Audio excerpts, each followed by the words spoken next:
From off-Broadway to radio to whatever he does now, it's the QueerCentric with your host, Queerly Jonny.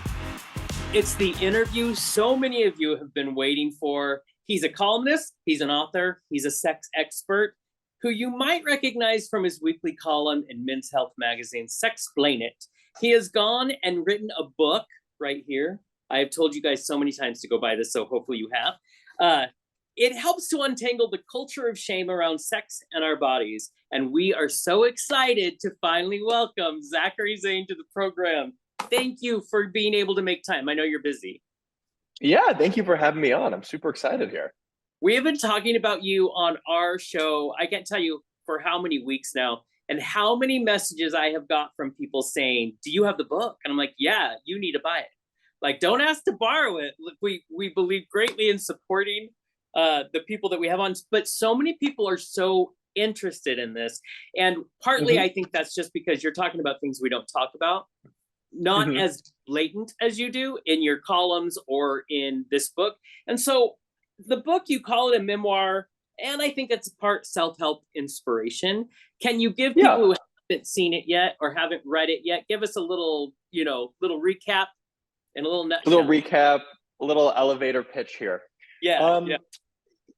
So in short, this book is about how to overcome sexual shame. But I write it in my lens, in my voice, which is very bisexual, very sex positive. I talk about polyamory. I used to live with my boyfriend and my boyfriend's wife and my boyfriend's wife's girlfriend. That was a journey. I talk a lot about kinks in a way that I think we're often very nervous, of course, to talk about these things. So each chapter kind of has a little bit of a theme and is dedicated to something. So even though the book is loosely chronological and it's based off of my life, the first chapter, for example, is about the intersection of queer identity and mental health. I talk about having and growing up with OCD, terrible OCD, and how that impacted kind of this confusion and how I wanted to have this really sense of certainty with my sexuality that I needed. I became obsessive about it. I have a chapter on rejection. Why are we so bad at handling rejection, navigating rejection, also rejecting others? I have a chapter about drug use and queer intimacy and queer sex, because I, like many other queer men, did not have sex or hook up with a man sober for like 5 or 6 years. I was blackout every single time because I had such sexual shame, such internalized homophobia and internalized biphobia, and I needed that liquid courage. And then I have a chapter on just like Grindr culture, and just because that, obviously, if you're a queer man, you've been on Grindr, you know what I mean? Some of us are. It's a whole thing, and just like it really needs to be discussed because it has such a huge impact on our identity, the way we view ourselves, the way that we approach dating, sex, love, and relationships. So that's a little bit in a nutshell what this book is about here.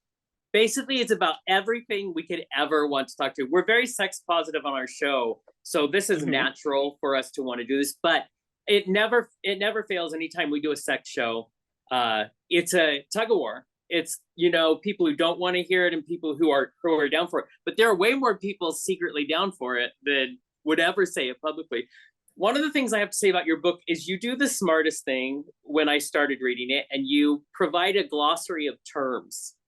Because there's so many, like even someone like me who's been at this for a while, there's still things I don't know. Can you tell me what is the most common term people just don't quite grasp yet?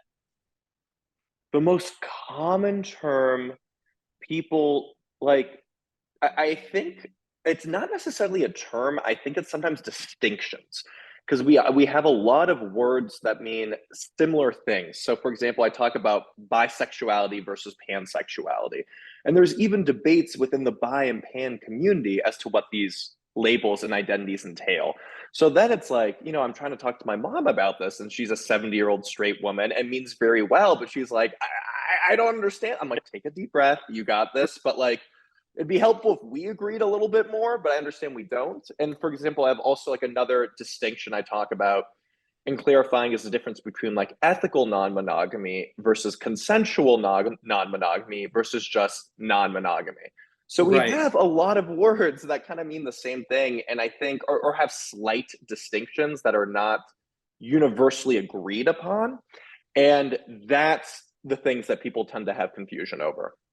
Well, and someone like you who has built their world and your writing and everything about this, are those the things that everybody in that kind of world who is experts, and is those the kinds of things that kind of get hung up on? It's some people do and some people don't. I do not get hung up on it, but I of course want to be aware of the language that people are using. I want to respect what people are identifying as.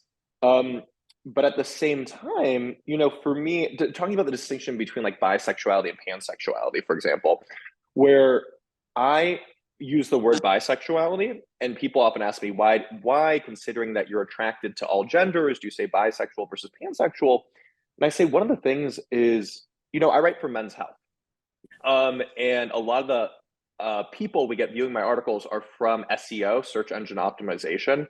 If I use the word pansexual, these closeted bi dudes in their 50 would literally not be able to find my work. Exactly. And that is a big demographic of who I'm actually helping. So people know what this word is, whether or not they agree on the definition or not. And it has this historic identity that people can actually reach me. But if I use the word pansexual, they would literally not find my work. And these are men who don't feel comfortable going to Out or The Advocate or Pride.com, right? These are men that only feel comfortable reading about queer identity in a place like Men's Health. So I would literally not be able to reach as many people if I used a more niche or neo-pronoun or neo-sexual orientation. Right. What did you think? So for me, this was helpful, but what do you think? Do you remember in Schitt's Creek where David explains how he's not all about the label, he's about the wine, when he's trying to explain about being pan? Do you think that did a good job, or what's your take on that? I mean, I am someone who likes using the word bisexual or pansexual, whatever it is. And a lot of shows, although this is now recently changing, but we saw this a lot in media where they would be like, oh, they were so nervous of actually just saying the word bisexual. And they use all these other kind of like, I don't want to say euphemisms or like kind of like talking around it, where I think David was like, I care about wine and not the, it's like, you can say bi or you can say pan, like Right. that actually describes it. And I think, when we talk about visibility, actually saying the word is so important. And I understand why people don't want to. And I understand in part why a lot of these new sexual orientations exist. A lot of it has to do with nuances and identity, which I completely understand. But I think a lot of it has to do with the fact that there's so many negative stereotypes and misconceptions and assumptions about bisexuals. And so when you say that word, you get all this flack towards you. Yeah. So it's a lot easier sometimes to use another word that doesn't have these negative associations with it and stereotypes. Versus for me, I'm like, no, I want to reclaim this word. And this word makes me really feel part of the LGBTQ community. Right. And what's fascinating also, we're talking about the men who are trying to find your work, but maybe they can't because of that. And this David from Schitt's Creek explained it in a certain way. There is a through line of shame that is so prevalent in our world because we're afraid. Fear comes from shame. And so I want to talk about, you talk about in the book about when you were younger, when you were a kid, and you had you mentioned OCD, you have a lot of fear and a lot of shame about the thoughts going through your head. And now we see this man now. How did that happen? You know what I mean? Got to read the book. That's what it's all about. This whole journey. It's almost, I think a few things somewhat happened. I think being queer and being bi almost like when I finally started recognizing and identifying that I'm attracted to all genders, that I'm bisexual, I was kind of like pushed to the outskirts of society in a sense, where it's like I wasn't accepted by straight people. I often gay men were often very condescending. They'd be like, oh honey, I was bi too, you'll get there. And it's like, imagine if I said that about you being gay, being, oh honey, I know you think you're gay, but you're actually straight. You'd be like, that's wildly homophobic. But like, Yeah. for some reason, it's more acceptable to do with bisexuality. So when I almost reached this point where I'm like, well, I'm not being accepted by either community, I'm just going to embrace all aspects of my identity. It's like, if you're not embracing me for who I am anyway, and I would like, it's not working trying to fit in. So I Right. think because of that, I was like, well, I'm bisexual and I'm going to be kinky and promiscuous and Right. raunchy, and I can exist, outside these heteronormative ideals because I'm bi, so I can explore things like polyamory and ethical Right. non-monogamy and things like that. So I think I honestly sometimes wonder if I don't want to say I had like less to lose, but I wonder if you're like a straight dude with a lot of sexual shame. I think it's almost like you are at least a part of this world and accepted in a way that gays and queers are not. I could see why it'd almost be tougher to break free uh, Right. from that. But I think that was a comment. Like, so that was part of it. Another part of it is I was just unhappy. Yes. That's the truth of it. Like, I was unhappy. I was anxious. I was depressed. I was drinking extremely heavily. I was doing a shit ton of drugs, like, because I just didn't want to think about this and obsess. And like, oh, so I don't want to say with like nothing to lose at that point, but it's like, okay, this is clearly not working. So what if I tried treating what if I have sexual pride? What if I'm someone who becomes sexually shameless? And yeah, people are going to disparage me, but like, I think I'll be happier. I think I'll be more fulfilled. And in that vein, I also really worked hard to surround myself with a sex positive queer community. And I Very. think that is just so huge and Yeah. so important. I think sexual shame uh, thrives in isolation. You know what I mean? Like, if you are alone and by yourself and you feel so alone and so separated, don't feel like you have a community and you have no one to talk to and you feel disgusting or different or like, then it's really tough. But when you have other friends who support you and love you, who are not shaming, and gays can be very shaming. I think we know this Yeah. too. Gays can be very sex negative as well. And I think Yes. often that comes from a place of maybe jealousy or insecurity, whatever it Right. is. But like, it's, yeah, I think it's really important to find your people. Yes. And that's huge. And that's had a big impact on me. Exactly. And I mean, that's in so many ways. We tell people all the time that you need to curate the people you have around you, because so many people can steal your shine. One of the things is you talk in the beginning about how, quote, men don't have a healthy relationship to sex. By and large, they have been left out of the sex positivity movement. Do you think Yeah. it's because I think sometimes straight men can have that passing privilege and you don't want out of that comfort zone because you've seen what happens out here. Yeah. I'm sure it's way bigger than that. But what do you think about that quote that you did? Yeah, I think that's a part of it. I think there's this idea of that sex for men and specifically straight men is easy. There's this idea it's like you get hard and you just fuck hard and you come immediately and you have no problems with erectile dysfunction. You're never worried about your penis size. You're horny all the time. So I think there's this misconception that just like sex is somewhat easy for men and we're horny and we just want to fuck and therefore we don't need any help. Um, and then I think there are elements of, toxic masculinity, which that phrase I know has almost lost certain meaning because people overuse it. But this idea of being afraid of asking for help, being afraid of being like, hey, this is actually quite intimate for me. This is not just like casual sex. And I don't like casual sex. And I have a lot of feelings and emotions involved. And men have been taught to suppress those feelings and Yeah. emotions to appear more masculine. So I feel like this idea that it's easy. We are afraid to express our emotions. We know we'll be ridiculed if we um, admit that we have problems. So because of that, it kind of creates this cycle of just not talking about it, not being included, and men not specifically seeking help. And vulnerability is, especially for men, is not a prized aspect of our lives. Like you said, anytime you share more, than hey, the game was good last night, a lot of straight men have not been taught to go beyond that or that they even are allowed to. They're not allowed to. And for me, and there's still, it's women who buy into this for straight men or men who date women, whether you're straight, bi, whatever. It's women also buy into toxically masculine tropes. It's not just men too. So there will be women who purposely do not like you being vulnerable, do not like you crying, do not like seeing you soft, you know what I mean? And will make fun of you, and they want a man's man. And what I try to tell guys is like, don't date those women. Exactly. You know what I mean? There are also now plenty of women who do want someone who's more in touch with his emotions, who can communicate more effectively, who, yeah, you know what I mean? And so like, don't, yeah, like a lot of this book too, and a lot of my thoughts is just like, if you're not wanted here or you're not with these people, go find your community, go find your people. And that's the same for dating. So if someone wants you to be hard and masculine and that's not who you are, or you feel fake, don't do it. Find women who embrace you and accept you for who you are, for being vulnerable and for being human.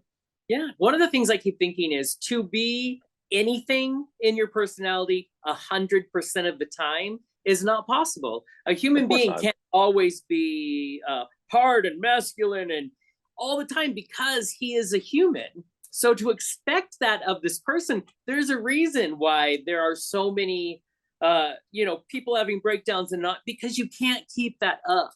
You know what I mean? Yeah. Yeah. Yeah, so, absolutely.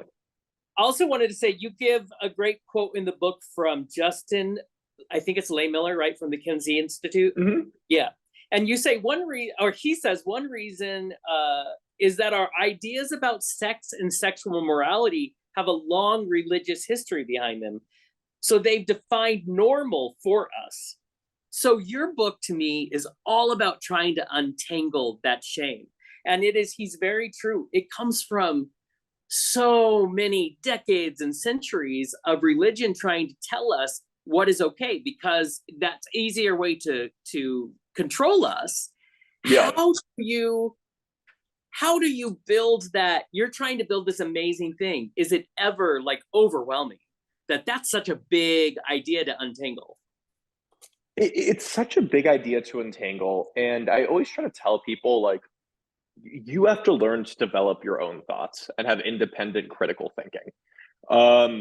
And so, and whether it is, and I talk about that like often in the context of actually polyamory or monogamy is kind of the easier example, where it's like there are a lot of polyamorous people who are very like honestly shitty towards monogamous people, very condescending, very pedantic, and very much just like, oh my God, you're jealous and insecure. This is not natural. Like, you clearly are not working with your insecurities. You're relying on the structure of the relationship. And you actually don't even trust your partner. Like, it's controlling, blah, blah, blah. And I'm not one of those people. My thing is like, if you just go to default monogamy because you think that's the only thing it is, yeah, I think you should question that and be like, is this something for me? If you understand monogamy, you understand polyamory, you've explored both. I don't mean necessarily tried it out, but you've read about it. You're like, you know what? I don't think that's for me. I'm choosing monogamy because if I lived in a society where even monogamy was not the norm, I would choose it. Those people I have no problem with. Those people I respect. And I think we can extrapolate that to kind of everything else. When we think about the sexual shame we experience, I'm often like, whose voice do you hear? Is it your voice? Is it your mother's voice? Is it a preacher's voice? Like, are these actually your thoughts, or are these the thoughts of someone else? And so you have to learn how to develop your own sense of self. You have to develop what you think is right and wrong for you. And then that's what allows you to have sexual freedom. And that's what allows you to kind of go against the grain here and push back. Well, I think you said it when you said the word respect. I think it's not only about, the non-monogamous being disrespectful to the monogamous. You even mentioned it earlier. It's about, especially with bisexuality, there is still, I think we've come a little bit, but there's still this vein in the queer community where there's not respect that this person, they're not stupid. If they say they're bisexual, let them be what they say they are. And so I think there's a respect problem. There's a respect problem, and even I'm just like, and let's say they end up coming out as gay, because I don't want to pretend that people don't use it as a stepping stone. There's still plenty of gay men that do identify as bi and then later come out as gay. So what? It doesn't, like, what, you're just trying to be like really proud of yourself for being condescending towards someone as they're figuring out their sexuality and telling them who they are. like there's literally no, even if they do realize they're gay, you shouting it at them is not going to help them. They're going to feel like shit and dig deeper into this, or they actually are bi, at which point you're just being an asshole. No matter what, you're being an asshole. But like, no, we have a respect problem with everything. You know, it's like there's still some infighting between bisexuals and pansexuals, which I find ridiculous. But I'm like, you guys, we're all on the same team here. And I'm like, bi people treat pan people with respect. Pan people treat bi people with respect. Respect people's identities. Obviously, same thing for trans people, non-binary people, respecting people's pronouns. Like, it's not hard. That's the thing. And I don't like when people make it seem like, oh, you know, it's like, especially the like, you know, they, them, like it's just so hard. I'm like, it's not hard. I'm sorry. It might be slightly confusing at first, and you put a little bit of effort in and you will be okay. Like, and people are like, oh, there's so many new labels. I'm like, what? You haven't learned 20 new words in your life? Like, remember when you were in high school and you do 20 new flashcards? Spend an hour looking up these 20 words and learn them.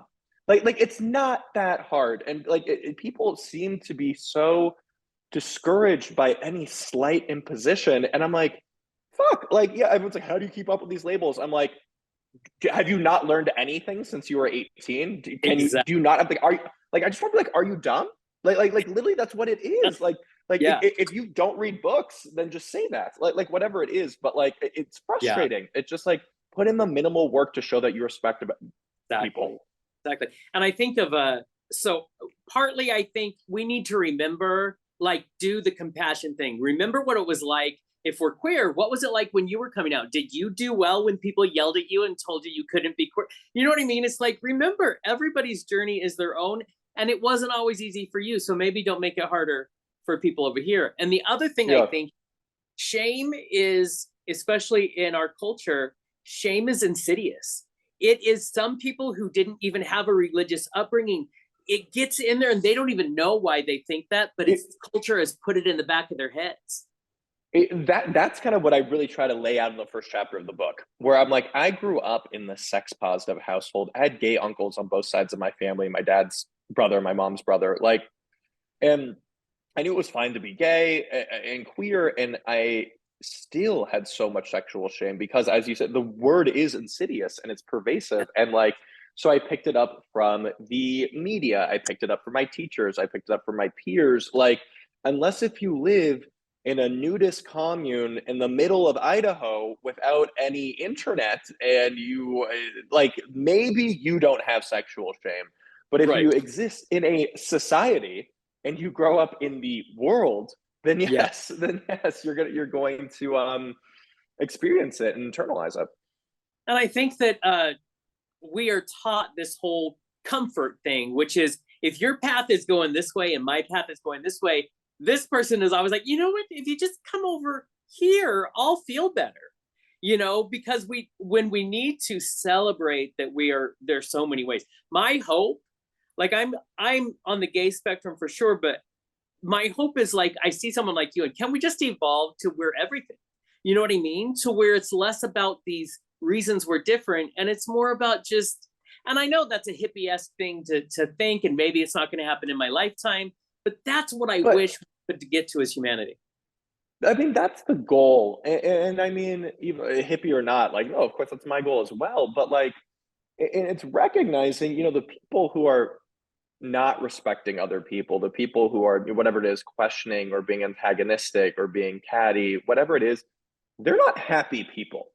You know what I mean? Like, these people are not fulfilled. These people are like, so it's also, I do want to extend slight sympathy towards them. You know what I mean? Because I feel like we have to show them some compassion for them to do it. Right. But it's like, I've never met someone in a monogamous relationship. Like, plenty of people in monogamous relationships shit on polyamory or polyamorous people.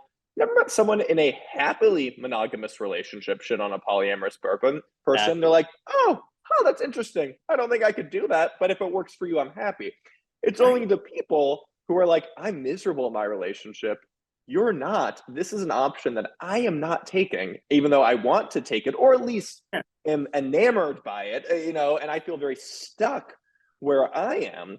And so obviously they're projecting their own insecurities onto you. And a lot of this animosity, this lack of respect is obviously projection, but still your insecurities, your anxiety, your trauma, whatever it is not an excuse to be an asshole to people. So you also need to work on that as well. I'm sorry. My religion is don't be a dick. You know what I mean? It's real simple. It's very simple. It's not that hard. I love in this book, I love the ownership of who you are, especially when you talk about bisexuality, because we've had people on our show that identify, and we talk about how it hasn't been easy. And I was just actually, our intern who's here tonight is bisexual. And we talked about something you talk about in the book, which is it took a while to where you were able to embrace that part. And he talked about how it took a while for him to even say the word and make that okay. How did you get there? Well, again, read my book, BoySlut. Am I more? No, but it's so I was somewhat lucky in a sense where, like, throughout college I was very quote unquote confused. I'd hook up with guys, not sure if I liked it, I'd be blackout when I did it. And being so drunk kind of gave me an excuse or justification. I was like, oh, I'm actually straight, but when I'm drunk, whatever, a mouth's a mouth, a hole's a hole, whatever it is.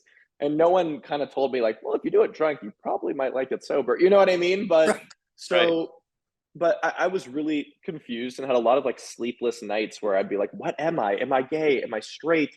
At the time, I didn't think bisexuality was an option. I remember Googling like bisexuality, I think freshman year of college, and the only thing that came up about bi men was like bi men having or spreading HIV. Right. And then like 10 things to never say to a bisexual person. There was no actually like content for like a bi person confused with his identity. Like, and I really filled that niche. That's the stuff that I started writing about because I didn't see it. But after college, I specifically sought out an LGBTQ therapist, like affirming therapist. And he was an attorney for 20 years before he became a therapist. And I was like, hey, I really want you to be blunt with me. And I'm choosing you as my therapist because I want you to have that legal brain. And I really don't like the therapy. It's like, well, what do you think? I'm like, by the time you've asked me what I've thought about it 5,000 times. I need some outside perspective. Fine. So my first session, I go on this extremely long monologue about how I'm confused and I think I like guys, like I hook up with guys, and then, but I know I love women, but then like I get drunk and hook up with guys again. I'm not even sure if I like it, but why do I keep doing it? And but like I like having sex with women, but I think I got like whatever. Right. This whole roundabout monologue similar to what I just did. Second session, I start again with this kind of the same exact monologue, which is again a monologue that I've been telling myself for the last 5 years. I mean, it's the same thing I've had this sleep. Like, what am I? And he goes, Zach, I'm going to interrupt you because you're repeating yourself. I go, okay. He goes, I'm going to be blunt because you said you'd like me to be blunt. I go, fine. He goes, when we say the word confused in like an LGBTQ context, like that actually has a meaning to it therapeutically, which I wasn't aware of. And he goes, you seem very clearly bisexual. Is there something I'm missing? And I quickly responded, oh, that shit doesn't exist in men. And he responded, Zach, you're too smart to think that, which is such a such a good jab. You know what I mean? Where it's like attacking your ego in a way, being like, you're a smart dude. Like, in what world would this not exist? That makes no sense logically. And you're quite a logical person. Yeah. And even after that, though, I thought I was like bi-sexual, but hetero-romantic, which means, I can sleep with guys and girls and people of all genders, but I could only date and love and have emotional romantic feelings for women. And while that is a valid sexual orientation or identity, that was not mine. That was just internalized biphobia, and I wasn't willing to admit that I could love a man. And I think you can live, if you're bi-sexual but hetero-romantic, you can live a decently straight life in a sense where it's just like, okay, so you get blown in a sauna once in a while, you hook up with someone on Grindr, but besides that, you can kind of have a straight life versus like if you have a boyfriend, no, like this is your politics, this is your identity, this is your community. And so it felt it was more intense, to have love or to know I have the capacity to love a man. Well, you even mentioned in the book that there actually was a study done where they said bisexuality can't happen in men, Yeah, there was a study at Northwestern. I think it was in like 2005. And it was this like shoddy study that had few participants, small sample size, and they like measured erections while looking at porn as if like that's the one way to determine Right. sexuality is just like arousal, like from one porn. And it was just like, what the fuck? And like it just shows you like how like it's just amazing that was published because it was just like Yeah. such terrible scientific methods that would not be allowed in any other section. No. Like LGBTQ research, it's somehow allowed to do Right. this, but and then they did it whatever like 6 years later or something. They're like, we redid the study, it turns out bi men are real. And it's like, also your study methods were ridiculous. Like, Yeah. what? Like it was just ridiculous. What was so sad about that is that's a study that when you were first mentioning it in the book, I thought that had to have been like 1952. But no, it was 2005, which tells us, wow, we did have a lot of work and we continue to have a lot of work there. We can continue a lot of work. And I do want to say, since I've been writing and I started writing about bisexuality, like professionally in like 2015, early 2015. So it's been 8 years now. We have made leaps and bounds in terms of bisexual visibility. And I do want to give credit where credit is due. You know, when I was writing, I was the one bi guy writing about this. You know, there were a few other, I don't want to discredit other people, but the reason why I was able to kind of get to where I was professionally and gain notoriety as a writer was because I was the one person doing this and no one else was doing content the way I was. And I really started speaking, you know, as I kind of spoke about in college, I only had like studies about, when I Googled bi man, studies about HIV or 10 things to never say no bisexual. I started writing content for bi people, like bi people, where I'm like, how to deal with internalized biphobia, how to date when you're bi and women and men don't want to date you. When can you call yourself bi? Because some people are like, well, I'm a woman married to a man and I'm monogamous, but I know I love women, but I don't plan on cheating on my husband. So like, it feels weird for me. And like, so actually answering these questions and providing nuance in this identity instead of just spending all of our articles justifying our existence and the fact that we're real to gay and straight people. But if you Google this stuff now, you're seeing so much more of it. You know, we had Red, White, and Royal Blue just come out. You know what I mean? Yeah. And like, what great bisexual visibility. I mean that book, I read the book, whatever it was, a couple of years ago when it came out. Like, it's clearly not for queer men. I mean, it's for straight women, but like, in the movie, they kind of queered it up where they like spoke about Grindr a little bit and had like the Lady Gaga concert jab, but like, it's not a movie for queer men, but fine. It's like, I'm just imagining if I was fucking, sorry, I shouldn't curse. Like if I was. You can cuss on this show. All right, good. Like if I was 8 and I saw that, I think that would have changed my life. I genuinely think knowing that it is real, seeing it in this way, having Uma Thurman come to me and say, I am accepted and loved in her Southern Texas drawl, like that she deserves an Oscar for alone for that accent. That was so impressive. I think that would have changed my life. So like we are making leaps and bounds, and I do want to acknowledge that, and I'm happy to be at the forefront of that. Well, I think you say it right there. I mean, that is, we talked about it before. It is now representation changes the world. And so it really does. You are so like trailblazing in the fact you want bisexuals to feel like they can feel legit. You started something, what was it, BoySlut? Is that? Yes. And I need to do it again. I haven't. Oh, let me explain what this first here. I'm getting ahead of myself. It got me excited. So BoySlut is a sex party that I threw. And I'd thrown a couple that were just like all men, but I really wanted to throw a bi one. And the way I like described it was it's for bi men and their admirers. So it's not just like only bi men are allowed here, but it's like, I want female partners who often don't feel comfortable going into a gay space with their bi boyfriend because like, oh, we're like the straight couple in this space and you get looks while making out. And don't get me wrong, I understand why gay men are protective of their spaces, but like, so I'm not being like, oh, you should allow like seemingly straight people to come in and make like, no. Like I understand why you're protective, but I wanted them to feel comfortable. I wanted like non-binary and trans bi people to also feel comfortable in that. And every sex party I'd been to, and I've been to many sex parties, hundreds of sex parties in my life, are very much like gay, obviously just gay men, straight in that it's like older, usually older swinger culture, or the queer ones mean women hook up with women and the guys don't really hook up with guys. So I wanted it where it's like, I want to see a guy getting pegged by his girlfriend while sucking a dick at the same time. I want to see, like, I got DP'd that night by two women with a strap on, which was the mechanics of that are extremely impressive, if I may say so myself.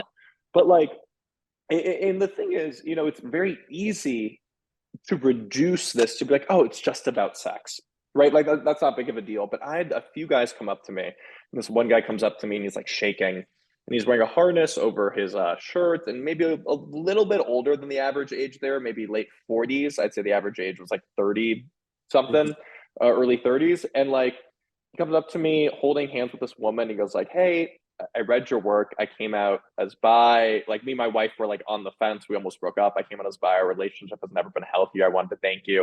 And I just started crying. I was so happy. And I had a couple more of those experiences over the course of the night. But like it actually felt like a community space, being celebrated for being bi, not being afraid of being intimate with my partner because, oh, women are around. Oh, men are around. And everyone you speak to is bi, and seeing bisex in this way, like this impacts your mental health. This impacts your sense of self. Like it impacts how you view the world. Like it's not just about sex. Sex influences so many aspects of our life, and that's why spaces like this are important beyond pleasure. Well, I think you say it right there. You mentioned gay spaces; those are very important. But you know what is important? Safe spaces for everyone. So you created for bisexuals a space which I don't think has been created much before, where there was that space to find them. So I mean, even the responses you got are from people. It's because it was more than just sex. It was about finding themselves and permission to be themselves. One of the things about your book that I was so like, I was curious about the book. I wanted to read the book. I had no idea you were going to be so vulnerable and tell us everything. I said really everything. Fuck me. How do you do that? How did you find that? It's such a brave thing to do. You black out while you write the book. And what I mean by this is like, I write it, and in my mind, I'm like, you know what? I'm going to write everything out. And if I decide later I want to cut it, but let's at least write it out and then decide later if I want to cut it. And then you end up not cutting it. But if I had almost allowed myself to think about the implications, or knowing that shit, the entire world's going to read this book. My family's going to read this book. Every person I date might read this book and is going to know all the stuff about me. If I had really sat down and thought about it, that would have inhibited my ability to be as vulnerable and honest. So I just somehow compartmentalized and blocked it out and wrote, and then proceeded to have multiple freakout sessions in the months leading up to the book when I'm like, oh my God, can I not change my editor's like, you cannot change this. This has gone to print. Like you're fucked, my dude. But like, but I think I think I had to somewhat block it out because otherwise I would have not been as honest or vulnerable. And I'm really, in the end, happy I did, but it was I was extremely anxious leading up to this book coming out. I love it. I tell so many people when I'm talking about this book that it's not just a really great read, and I always tell them it's a ride for sure, but it's important. Conversations like this need to happen more, and they don't. And I have to say, so I'm reading your whole book.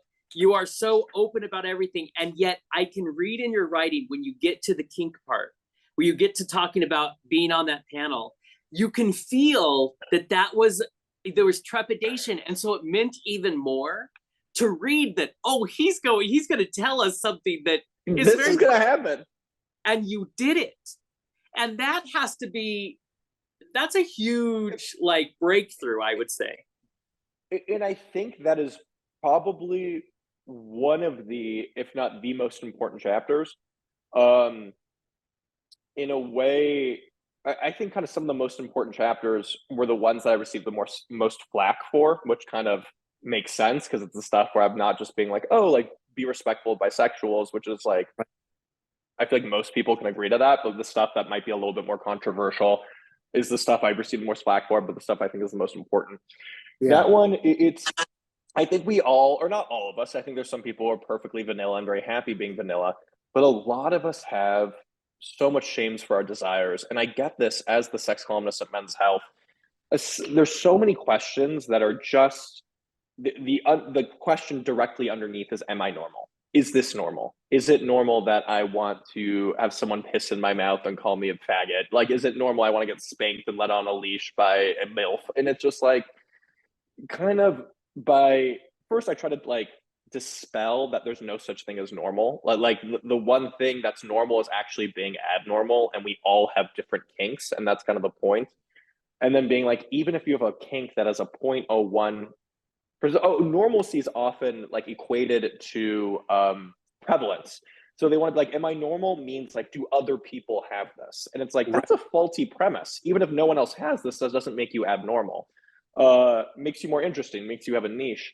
But like, even if only 0.01% of the population has your kink, not 1%, 0.01%, like that's still 800,000 people, if I did the math correctly. And now that we live in the era of recon and FetLife, like it's actually easier to find people that you have a match with. So a lot of that is just kind of giving people permission. And so I share my more intense kinks to be like, oh, you think you're fucking crazy or wild? I'm doing this. And if you can, and you might outmatch me. There are plenty of people who outmatch me. Right. You know, and I'm like, and it doesn't matter. So it was really important to share that. And to be like, hey, you're okay. Yeah. You really are okay. And while I didn't want to write that chapter, as I mentioned in the book, I'm like, it would be hypocritical for me to be like, I want you to embrace your kinks and be honest about it. That said, there's a difference between, like, I'm looking at like my sales right now, how many people have read the book or whatever, and it's like 10,000 people, and it's just like, well, now 10,000 strangers know about my kink. I was just trying to be like tell your partners, maybe tell a few friends and talk about it. I wasn't necessarily saying like advertise it to the world. You can. Yeah. And it is funny. I've had sex a few times, not even doing the crazy kinky stuff, but like I felt like this person was like reading my mind in terms of what I was into. And then afterwards, they're like, oh, Zach, I heard you on this podcast talking about all your kinks, so I knew what you were into. And I'm like, honestly, this is kind of great for me. This is actually phenomenal. So maybe advertising it to 10,000 people would be the correct thing to do. I mean, it'll cut through everything for those 10,000 people. You know exactly what you're going for. I also have to say, even if you're, by the time you get to that point in the book, even if that's not your kink, there is such empowerment even for people reading it if that's not your kink. It's just the whole point. No, I'm not assuming this is your kink. The whole point is just being like, no matter what your kink is, it's okay. As long as it's, you know, consensual and all that stuff. Exactly, yeah. And I have to say, so as we wind down a little bit, I could probably talk to you about your book. I was like, maybe he'll just read the whole book to us. That'll be fine. You need an audio version because we're in for it. But I do have an audio version. You did? It's on Audible. Yeah, I love recorded it. It is on Audible. It's an Audible original. Buy something, whether it's the hardback. I love a good book. I love a good hardback book. So either go out and get this, because a book like this should be on the New York Times bestselling. Because we need to open up.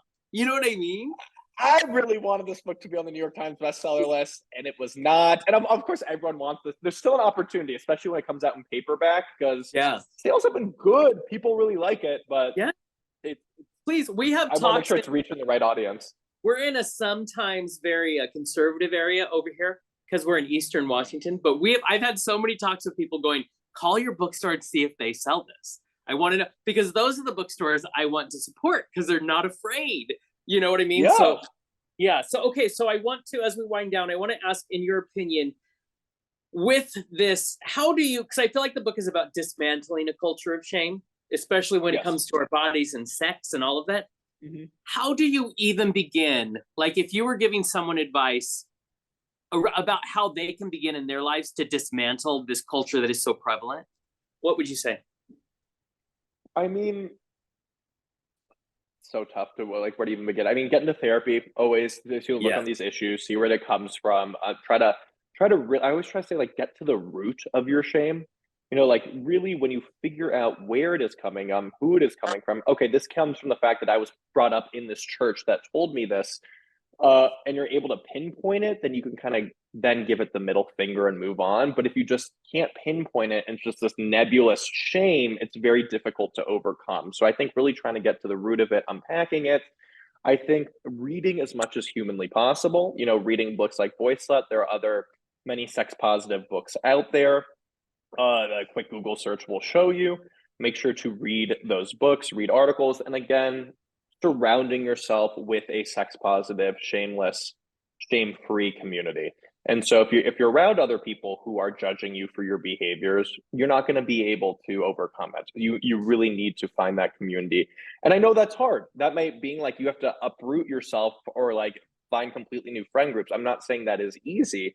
But we also do live in the area of like social media and Facebook groups, and there are meetups and there are ways to reach out to people online. So I think that's part of it too. Well, and I think it harkens back to this idea that we used in the gay community and coming out, that on the other side, it does get better. So it's allowing yourself the permission of the freedom. If you do, it takes work, like you said, but the freedom of owning who you are far outweighs any of that. It gets better on the other side. It looks terrifying, but I promise if you make the leap, you're going to make it to the other side. And I think Absolutely. If you had, give me a few hopes that you had for this book, and it can be New York Times, it can be deep, but what were a couple of your hopes when writing this? I mean, my hope was it reached the audience who needed it the most. And I was a little bit worried with a title like BoySlut, if that would somehow hinder people from picking it up, because I don't necessarily want to just reach out to the people who already know this information or have this information. And it's still great. Those people read it and they love it. It's a fun read and they still learn new things. But I really wanted it to reach the right audience. And it seems in part that it has. Of course, it can still reach more people. But I still get, the book came out May 9th. And so we're at August 30th right now. So 3.5, almost 4 months. And I still get a thank you message pretty much daily from someone about how this book has changed my life. And please keep sending them, because I also get vitriol and hatred and hit pieces and negative, nasty things all the time too. So everyone's like, oh, I'm sure you're tired of hearing this. I'm like, I am not tired of hearing this. For the love of God, keep telling me this. And so that is just the fact that I've been able to have a positive impact on people's lives, and people being like, I was able to embrace my bisexuality. I opened up my relationship in a way that I hadn't been. I communicated my sexual desires to my husband in a way that I had not. I started going on Grindr apps and hooking up with people in a way that like I was so afraid. I felt so much shame for doing this before. And just hearing people's stories have been truly phenomenal. So that's been a hope, and I want that to keep going. Yeah. The other thing that I really wanted was to have a really awesome book tour, and I did.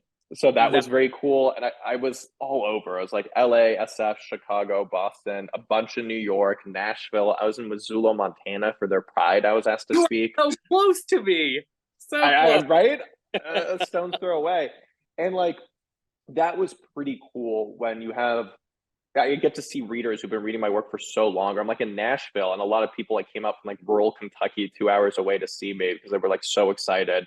And I'm like getting to actually meet and talk to the people who I'm reaching, like as opposed to just like comments online, was just a really incredible feeling. And then the last thing, obviously, is like an unfortunate reality is sales. You know what I mean? I would love to. I've been a New York Times bestseller. Unfortunately, that didn't happen. Yeah. There's going to be the LGBTQ like various book awards that come up, like the Lambda Literary Awards and Stonewall Awards, and hopefully get nominated. And well, they have like a bisexual book section, and I'm like, how many bisexual books are there? like at least have to be nominated. Like, but there are 5 I can't even name 4 other ones that came out this year. I should have a chance there.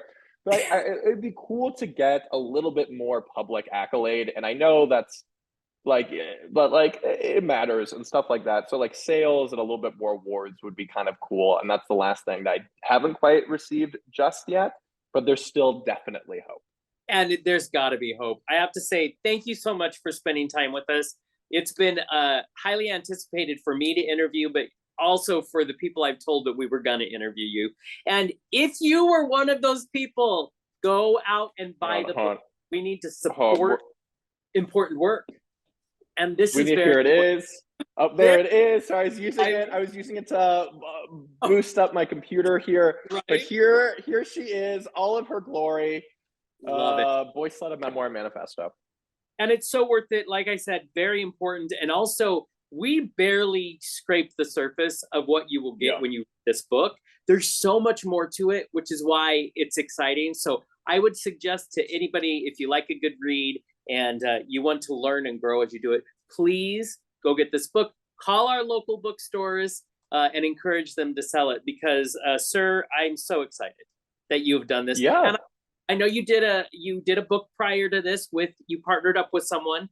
So I'm hoping you'll do more books. More. Oh, absolutely. The next book I'm going to write, and I'm figuring out the dynamics, is going to be a novel, which is exciting. So a little bit different. It's still going to be very queer, very bisexual, very sex positive.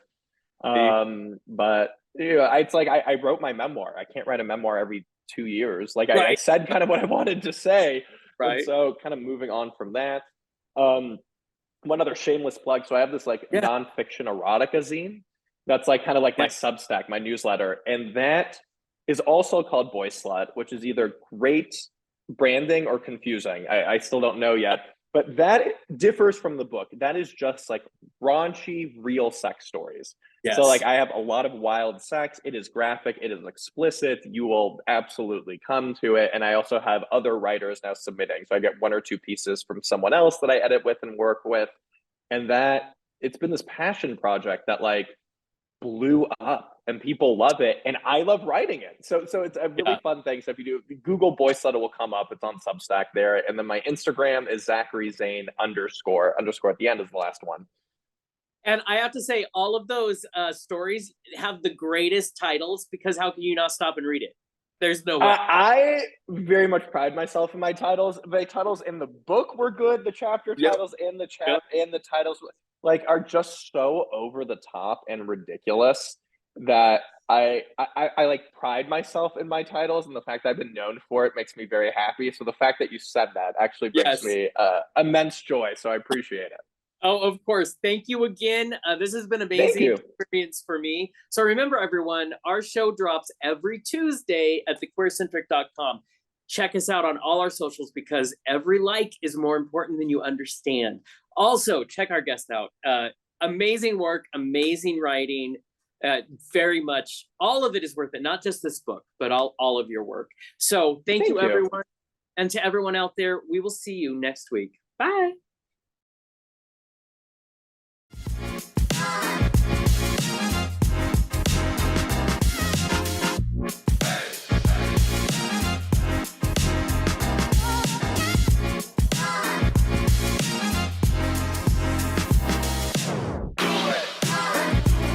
You so much. I do want to introduce my intern to you really quick because he was excited about this. He's the one that we were talking about bisexuality and coming to terms. And so step aside, and Noah, his name is Noah. I'm going to bring him over. I also bought the, oh man, I'm way taller than you are. You are way taller. On the ground. Here, yeah, that'll work. I played catcher. I can squat. You can do it. I also bought the book. Yeah. It wasn't just Jonny. Well, I want to say hi. First off, so hello. Hello.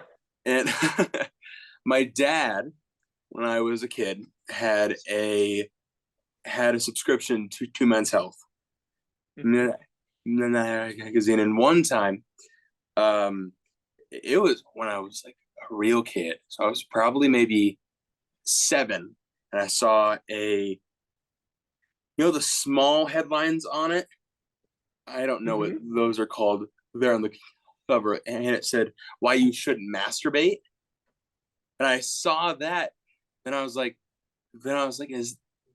is that not, should I not be doing like? And then that brought on a ton of shame, and then way later on, I found your work. That just like you've helped me slowly like bring back that unravel the twine that was bound by that headline.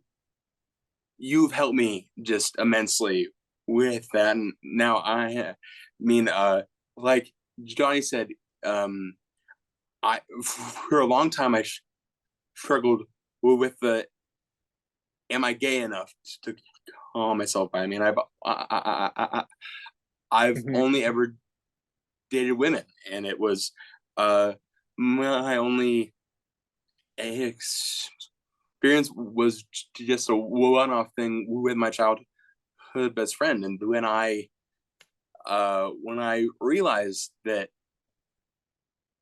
even if you just have a quarter of a pie, I mean, you're gonna get shamed for eating a quarter of a pie. Yeah. So that's a small piece. And just thank you for writing about us, because we don't get written about a lot. No, thank you so much for sharing. And I'm really happy my work's been able to have a positive impact here. And yeah, like I kind of like that analogy too, where it's like, no, like first of all, you're always bi enough, right? And that's something I write about so much. And this idea that we have to be 50-50, or oh, if we're not going to marry a man or whatever, that means we can't be bi enough. And it's like, no, it's if you're still a quarter of the pie, you're still having the pie. You know what I mean? You still are bi. So I do like that analogy, and I do understand what you mean by that. I think that it's the way that when I first got brought on as an intern, I had said in passing that I had like just started using the term, and they were like, "Oh, you're a baby," and I was like, "Well, yeah, but my my now long-term girlfriend, she helped me pretty early on. Yeah, like, no, I think you like men more than you think you do," and I was like, "But it's just," and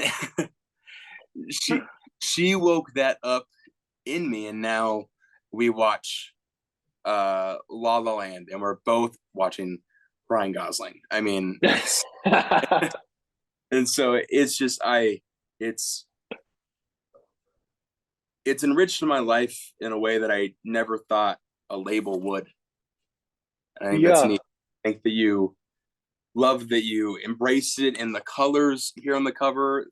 That was the first thing that I noticed when it finally showed up. My book was in transit forever, but one of the first things that I noticed was you go with the flag colors, and I was like, "This is awesome." So just thank you. Of course. First of all, you have a great girlfriend. I love that she was encouraging you, and it's so funny. So we just finished doing the for the paperback version, right? We're finishing up like the design for it, and I'm on like the meeting with them, and like, okay, we kind of want to change the colors. I guess the UK has different things than the US. I don't understand, and they keep on trying to change like the colors of it. And my editor is just like, you don't understand. It has to be purple, pink, and blue. That's the one thing. I'm like, thank you. I was about to yell at these people. And they're like, that is the bi flag colors. We have to keep it. Because I kept on being like, what if we throw in some orange? And I'm like, no, like that's not how this works. But yes, I'm the glad that paperback you cover.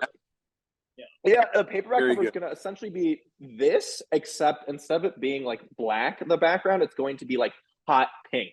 So it's actually quite like in your face, but still all the bi flag colors for sure. Well, awesome. I mean, thank you for letting me say hi. Yeah, of course. It was great to meet you, Noah. Same to you.